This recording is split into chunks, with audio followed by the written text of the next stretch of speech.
morning, class. Today we're going to do a little bit of a deeper dive into key details and what those really are, how we find them, what that looks like. But to start us off, I have us a map up here of the United States. And on it, I mapped all of Harriet Tubman's travels. She always started in Maryland when she escaped herself, and she escaped all the way to Canada. Now, that seems pretty far, right? It was 319 miles. Think about how far you live from school. You take the bus, do you walk, do your parents drive you? It's probably 5 miles, 10 miles, 20 miles. Takes you a little bit to get to school. Imagine having to walk every day to school and home.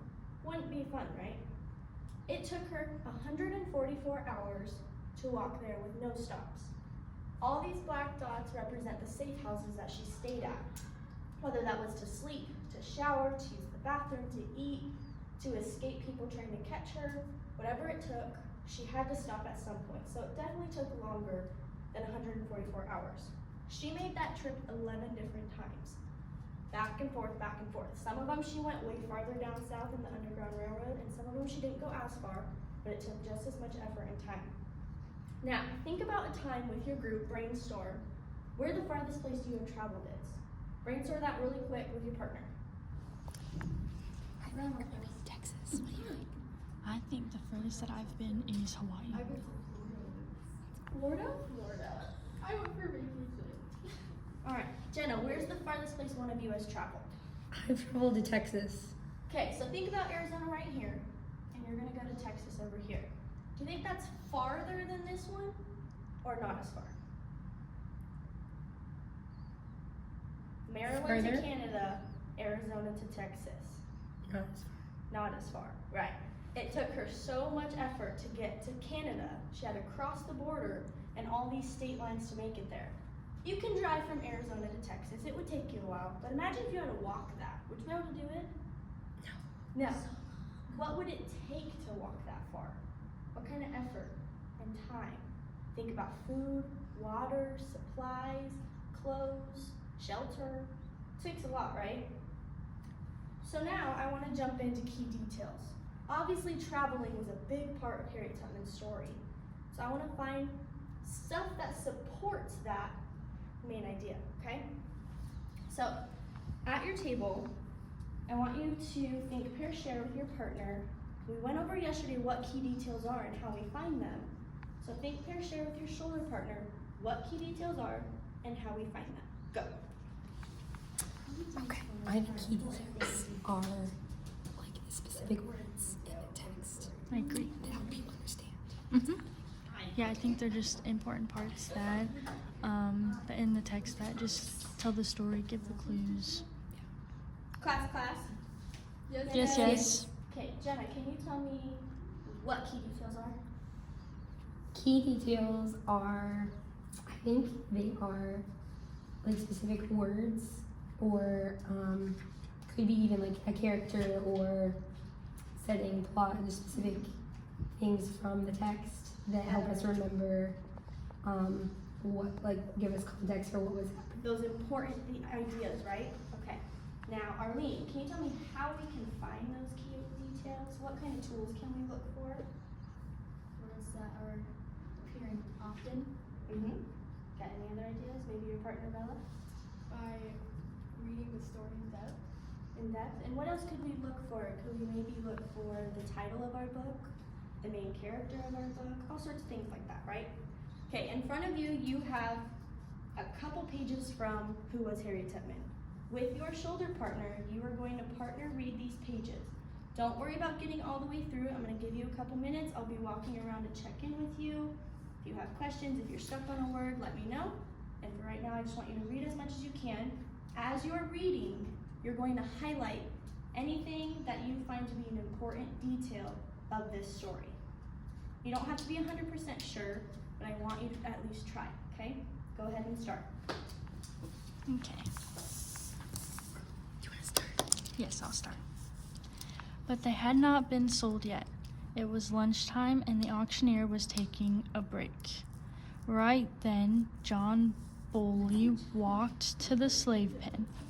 In his hand, he held a large white envelope with a message inside. He handed it to a guard. The message said that Mary's owner already had a buyer for her and the children. John was to take Mary and their children to the inn where the auctioneer was having lunch.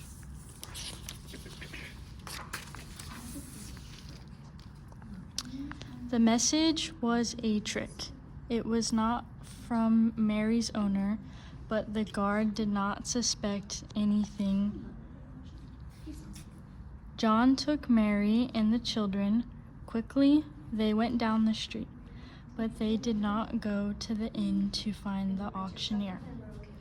They were escaping in the middle of the day. They tried to walk calmly so as not to attract attention. Finally, after what seemed like a long walk, they came to the house with a picket fence. You guys doing okay for right now? Finding those key details is important part.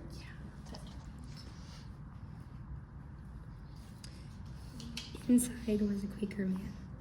He was the one who had written the message. The Quaker took the family to his attic. Night came. The family crept out and into a wagon. The Quaker man covered them with blankets and drove them to a fishing boat with blankets and food was waiting for them. John sailed the boat up the Chesapeake River in Maryland. He was told to sail toward Baltimore. He had to look for two lights, one blue and one yellow. John sailed all night long. As morning came, he worried. How would he see the lights in the daytime? But he did and guided the boat to them. A white woman was on the shore, sitting in a wagon. "Who are you?" she asked. "A friend of a friend's," John answered, for this was the code phrase he had been told to say. The woman greeted him warmly and helped the family into her wagon. She covered them with blankets and bags of onions and potatoes. Do you think this one right here would be important? Is that an important part of her escape or no? Think about all the different ways people have helped them along the way. Those are important details, right?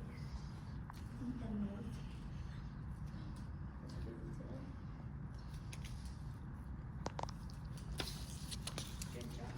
Couple more minutes, just finish up your reading. Next, she drove them to a stable where they got out of the wagon and waited until dark. Then she helped them back into the wagon and drove them to a brick house in Maryland. Yeah.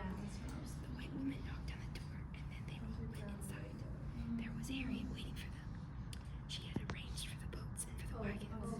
Now she was ready to lead them north. John and Mary saw that Harriet had a pistol. She had bought it with the When money you she and your earned. partner are done, go ahead and close up your packet. And with the eyes on me, so I know we're ready to move on. John's ropes.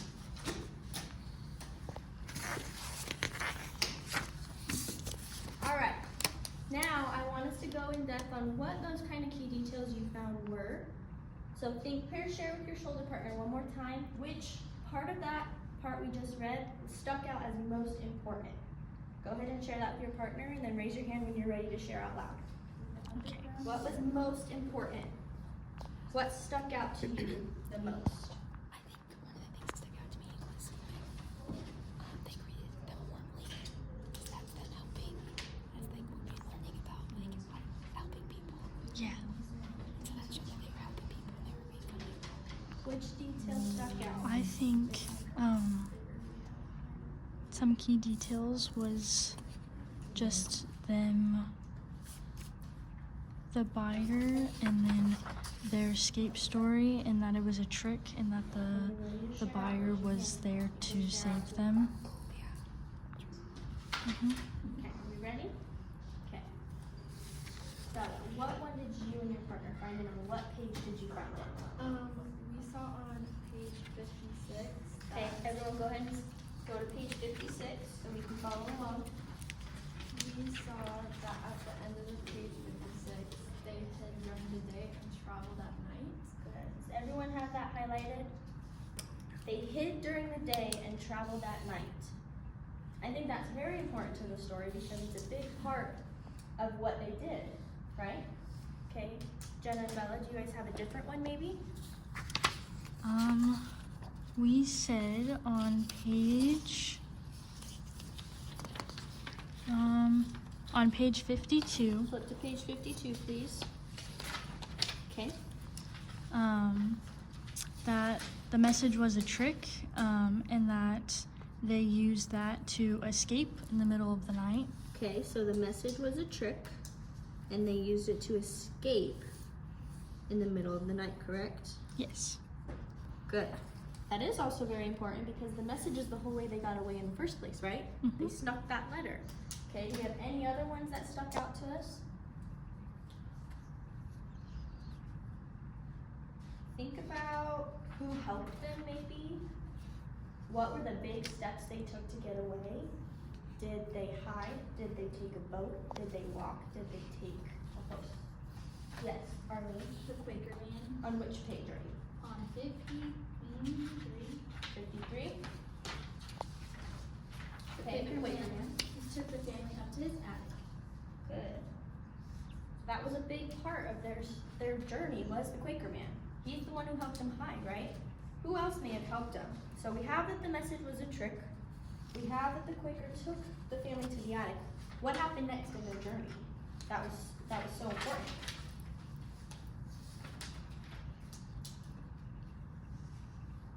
Look at page 53. What did the Quaker man do next, Jenna? Did they get into a boat? Right before that. Think about right before that happened. Before the boat, what does the Quaker man help them do?